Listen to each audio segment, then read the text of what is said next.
అన్నదాతలకు YCP ప్రభుత్వం ఎల్లవేళలా అండగా ఉంటుందని సీఎం జగన్ అన్నారు. గత ప్రభుత్వం రైతులను పట్టించుకున్న పాపాన పోలేదన్నారు. తాడేపల్లి క్యాంప్ ఆఫీసులో 1300 కోట్ల ఇన్పుట్ సబ్సిడీని విడుదల చేశారు సీఎం జగన్. ఖరీఫ్ వర్షాభావం, మిచాంగ్ తుఫాన్ కారణంగా నష్టపోయిన రైతులకు సీజన్ ముగిసేలోగా నష్టపరిహారం చెల్లిస్తున్నామన్నారు సీఎం జగన్. ప్రభుత్వాలు రైతులకు ఏదైనా పంట నష్టం జరిగితే కానీ, రైతులకు ఏదైనా నష్టం జరిగితే ప్రభుత్వాల తరపు నుంచి ఇంత ప్రాంప్ట్గా, ఇంత ట్రాన్స్పరెంట్గా, ఇంత పారదర్శకంగా జరగాల్సిన మంచి జరుగుతుందా అని ఎవరైనా ఒక 5 సంవత్సరాల కిందట ఎవరైనా క్వశ్చన్ చేస్తే అది అయ్యే పని కాదు అనే సమాధానమే వచ్చేది. పరిస్థితులు అటువంటివి మారాయి.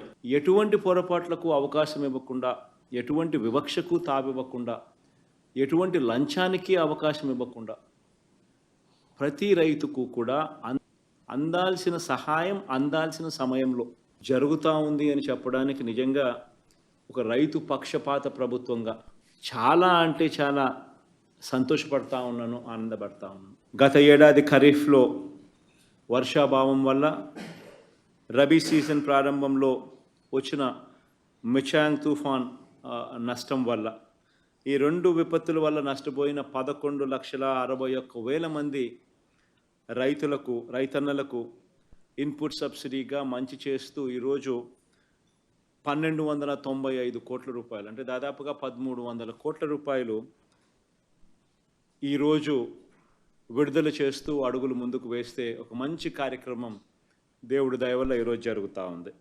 ఇన్సూరెన్స్ పరంగా కూడా చూసుకుంటే మొట్టమొదటిసారిగా ఈ 58 నెలల కాలంలో 54,55,000 మంది రైతులకు ఇన్సూరెన్స్ సొమ్ము ఇచ్చింది 7,802 కోట్లు.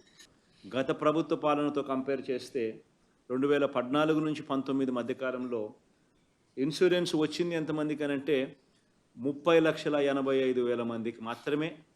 అది కూడా 3,411 కోట్ల రూపాయలు మాత్రమే.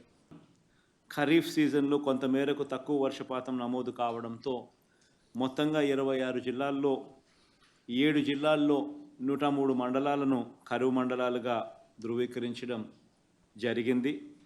దీంతో ఆ ప్రాంతంలో వ్యవసాయ ఉద్యాన పంటలు నష్టపోయిన దాదాపుగా 6,96,000 మంది రైతన్నలకు ఈరోజు ఆ ఇన్పుట్ సబ్సిడీగా దానికి సంబంధించిన, ఆ ఖరీఫ్కు సంబంధించిన, కరువుకు సంబంధించిన నష్టానికి గాను ఈరోజు 847 కోట్ల రూపాయలు ఇన్పుట్ సబ్సిడీగా ఇవ్వడం జరుగుతూ ఉంది.